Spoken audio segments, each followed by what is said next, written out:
नमस्कार, आप देख रहे हैं LR भारत। मैं हूं आपके साथ सनी कुमार।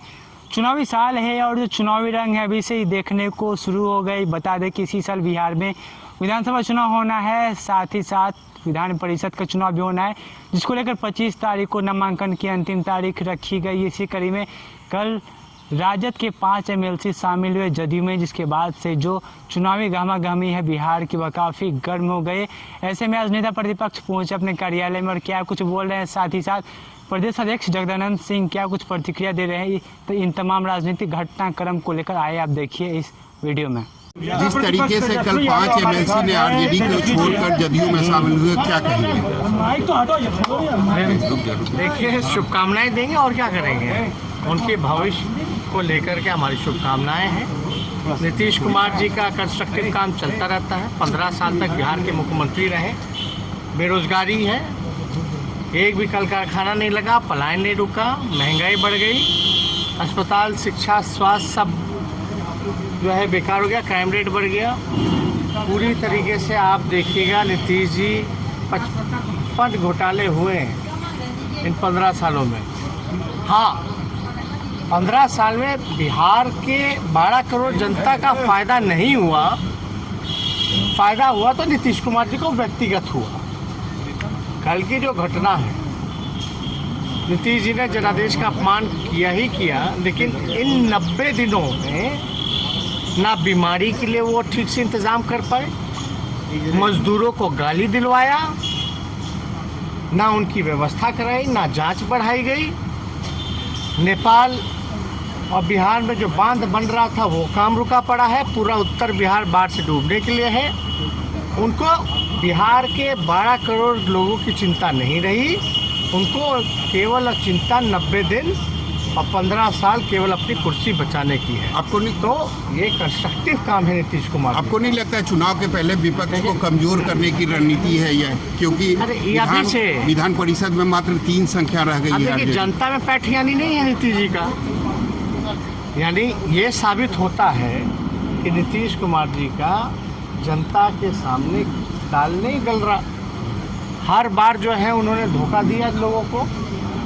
अब ये काम ये करते रहे। हमारा काम है, चुनाव है, लोग आते जाते रहते हैं, लेकिन नीतीश कुमार जी को स्पष्ट जानकारी ये होनी चाहिए कि जनता नेता बनाती है, नेता जनता को नहीं बनाता है।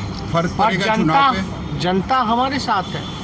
जब जनता ना बनाएगी सरकार, और चुनाव में तो आना जाना चलता रहता। कोई एक चुनाव का उदाहरण दीजिए जिसमें आए गए ना हो। अभी कुछ दिन पहले जेडीयू के MLC जो थे वो हमारे में शामिल हुए। उदय नारायण चौधरी पूर्व स्पीकर जो है वो हमारे में शामिल हुए। तो ऐसे तो शरद यादव जी हमारे पाले में आए। आगे भी तो कोई संभावना? जो लोग गए यहाँ से उनका तो बहुत बड़ा नाम था, और जो हमारे पास आए उनसे आप कंपेयर कर लीजिए थोड़ा। जो पार्टी टूट रही है या पार्टी टूट गई, इसको इस तरह से देखा जा रहा है। हाँ, तो ठीक है, निश्चिंत रहे। किस बात का चुनाव के लिए चिंता है उनको? पे आराम से बैठे रहे। जो MLC ने पार्टी छोड़ा उनका कॉमन एक ही शिकायत था कि आपका जो नेतृत्व है वो लालू जी वाली बात नहीं रहेगी, मतलब सम्मान नहीं मिल रहा पुराने नेताओं को। ठीक है, हमारा तो सम्मान है। वो कौन उसमें से पुराने थे? सवाल ये जो गए उनमें से कौन पुराने थे और कब बने, ये थोड़ा आप लोग अध्ययन करने की। रघुवंश बाबू ने भी इस्तीफा दे दिया हुआ। रघुवंश बाबू ने पार्टी को सींचा है, अभिभावक है, और जैसा उनका कहना होता हम लोग तो करते ही हैं, लगातार करते हैं। रामा सिंह आएंगे अब आप पहली बात तो हमारी बात हुई थी जब वो भर्ती हुए, और डेली हमारी बात जो होती है डॉक्टर से होती है। डेली हम हेल्थ अपडेट उनका लेते हैं। हमको अभी उनकी स्वास्थ्य की चिंता है, और जब आएंगे बाहर तो बात होगी। हालांकि उन्होंने पद से इस्तीफा दिया है, पार्टी से नहीं। उन्होंने जो सवाल खड़ा किया है या उनकी नाराजगी रामा सिंह की ज्वाइनिंग तो हुई नहीं है अभी। इस पे तो हमको ज़्यादा कोई टिप्पा टिप्पणी नहीं करता। पार्टी में चुनाव में तो सब लोग तो संपर्क में रहता ही है, और रघुवंश जी को पता है, वो खुद पॉलिटिकल व्यक्ति है। हम लोग पॉलिटिकल लोग हैं, हर पार्टी के लोगों से मिलना जुलना तो रहता ही है। मान जाएंगे, लगता है मान जाएंगे। अरे भाई, आप मिलते जुलते हो कि नहीं? आप जैसे मीडिया के लोगों का काम है इधर से उधर मिलते जाना, तो हमारे यहाँ कहीं कोई लोग आएगा मिलेगा तो हम तो पॉलिटिकल है ना। तो हम तो मिलेंगे ही। मतलब आप मेरे- श्योर करेंगे कि रमा सिंह पार्टी में नहीं आएंगे? वो रघुवंश जी जब आएंगे तो हमारी बात होगी। लोगों ने अपनी इच्छा जाहिर की है तो इसमें सुनना हमारा फर्ज है। और ये पार्टी में सब लोगों के साथ बैठ के ना राय होगा। अभी कोई ऐसी वो तो नहीं चला कि भैया आप ज्वाइनिंग हो गई या आपकी कुछ। पार्टी के नेताओं ने कहा कि कई विधायक जेडीयू या बीजेपी के आपके संपर्क में हैं। आपको भी लगता है कि बहुत संपर्क में हैं और ऐसी कोई स्थिति जो है देखिए, JDU हम की या हम RJD की तरफ नेगेटिव से? पॉलिटिक्स कम करते हैं।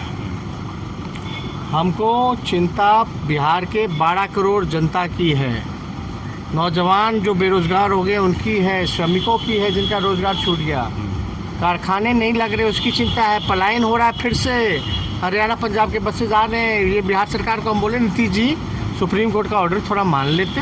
30 लाख से जो आपका सरकारी आंकड़ा है, जो मजदूर जो बाहर से 15 किलोमीटर चलकर 1500 किलोमीटर और 2000 किलोमीटर जो चल के आए हैं, आप उनको रोज़गार दे देते। लेकिन रोज़गार नहीं दिए, उन्होंने गाली दिया, बोला कि ये आएंगे तो चोर है, क्रिमिनल है, भागो। अब बसेस बीजेपी की सरकार हरियाणा से बसेस भेज करके लोगों को वापस भिजवाने का काम कर रहे हैं। ये है नीतीश कुमार जी। जनता भूखे मर रहा है, बेरोजगार मर रहा है। नीतीश जी जो है अपनी कुर्सी का काम कर रहे हैं व्यक्तिगत। आप हमको बताइए नीतीश जी से पूछ के, इससे बिहार के लोगों का क्या फायदा होगा जिस प्रकार की इन्होंने राजनीति की। आज आपने राजद के 3 MLC का नामांकन किया है राजद की ओर से, लेकिन कल ठीक पहले आपके 5 MLC चले गए दूसरे दल में, जदयू में चले गए। इस पर क्या कहेंगे? तुम्ही लोग के सोशल मीडिया पर मैंने देखा कितना अच्छा आम जन का रिएक्शन है कि मुख्यमंत्री को भागते हुए हम देखे हैं तो बाकी MLC को भागते हुए देखना कौन आश्चर्य है। आप लोग का भी तो अच्छा देख रहे हैं, आजकल तलाश रहे हो सकता है मैं नहीं बोल पाता, लेकिन मुख्यमंत्री नीतीश कुमार भागा तो ये तो बेचारे समान MLC हैं। और मैं कल से लोगों से कह रहा हूँ, जब गांव में शराब की दुकान होगी तो कोशिश अभिभावक जितना भी कर ले, 1-2 बच्चे शराबी निकल ही जाते हैं। आज हमारी पार्टी हर तरह से संगठित, इसको तोड़ने का अनेक प्रयास, कभी लोग टूट नहीं पाए। लेकिन 60 लाख की लूट होती है और सुबह और राजद के MLC की टूट होती है। तो धन बल पर लोगों में भ्रम पैदा कर दिए होंगे। लेकिन याद रखना, राष्ट्रीय जनता दल महासमुद्र है, समाजवादी आंदोलन की बहुत बड़ी विशाल ताकत है। इसमें से ऐसे लोगों को आने जाने से पर कोई प्रभाव नहीं पड़ता। और अब तो रण क्षेत्र में चलो नीतीश कुमार, 243 विधानसभा के चुनाव होने जा रहे हैं और विधानसभा के भीतर जनता वोट करेगी। जनता नहीं टूटी है, जनता तो इनको तलाश रही है क्रोध में जो इन्होंने व्यवहार और दुर्व्यवहार किया है, झूठ लोगों लेकिन के सर साथ। शुरुआत राजद ने ही की थी, हाल ही में जदयू के एक MLC को अपनी पार्टी में शामिल किया था। इसके बाद अरे उसका समय खत्म था, वो हमारा ही व्यक्ति था, जदयू का व्यक्ति नहीं था। जब जब राज्यपाल जी लोगों को 12, 13, 14 लोगों को बनाते हैं ना नॉमिनेट, तो एक औजार इन सबों के पास आ जाता है सबको लालच और लोभ देने का। हमारे 3 उस ज़माने में जब पिछली बार नॉमिनेशन था, सम्राट चौधरी, ये रमन जी और ये हमारे जो बांका के उस समय हमारे विधायक थे, इन तीनों को ले गया और वहाँ नॉमिनेट करा दिया। इस समय भी कुछ ऐसा ही कहा होगा। ये राज्यपाल महोदय के द्वारा नॉमिनेशन जिन विशेषज्ञों के लिए है जगह, जहाँ हम लोग एक एक से एक विद्वान को लाते थे, वहाँ इन्होंने पार्टी तोड़ने का इन्होंने साधन बना लिया। इसलिए हम लोग उनको लाए हैं, कोई चीज़ देने के लिए नहीं। वो हमारे मूल पार्टी का विधायक था जो भ्रम का शिकार करके लालच में लोग ले गए थे, वो वापस आया, समय ख़त्म था उसका। लेकिन सर चुनाव से ठीक पहले आपके 5 MLC चले गए दूसरे दल में, कहीं ना कहीं विधानसभा चुनाव में इसका असर पड़ेगा? कौन सी का असर पड़ेगा? विधानसभा जनता चुनती है और ये विधायकों के द्वारा चुने गए हैं। ये इलेक्टोरल्स का इलेक्शंस होने जा रहा है, वो वोट करेगा हैं। और बाकी हो सकता है, मैं इनके वर्तमान इतिहास में नहीं जा रहा हूँ, लेकिन मैं जानता हूँ एक भी वोट इधर उधर करने की क्षमता श्रीमान जी लोगों में नहीं है। लेकिन सर भरपाई कैसे होगी इसकी? भरपाई तो करना होगा ना। अगर आप आज आपने 3 एमएलसी का निर्वाचन किया है, नामांकन किया है, लेकिन इसके अलावा वहाँ पे राबड़ी देवी जो कि विपक्षी दल की मुखिया हैं, वो अकेले पड़ जाएंगे। अभी बिहार का मुख्यमंत्री हमें चुनना है, चुनवाना है जी तेजस्वी सबके सामने हैं, जी वही चुनाव होने जा रहा है। बाकी वो चुनाव के बाद और जितनी सी चीज़ें गौण हैं, और मुख्यमंत्री का पद गरीबों के लिए, वंचितों के लिए चाहिए बिहार को। कौन संख्या विधान परिषद का कौन किधर जाता है आज के दिन ये विषय नहीं है।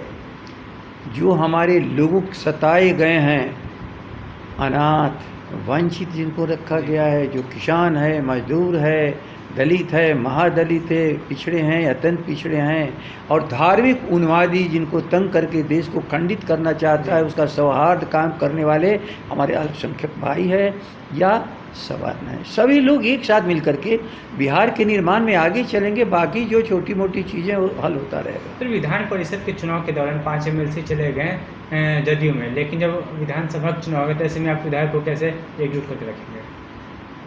तो विधानसभा चुनाव होने वाला है, उसमें अपने विधायक को कैसे एकजुट करके रखेंगे? वहाँ भी तो तोड़ हो सकती है। आप भूलो मत, हम जानते हैं कि गांव में आग लगाने वाला होगा तो कितना भी सचेत होगा, किधर आग लगा देगा।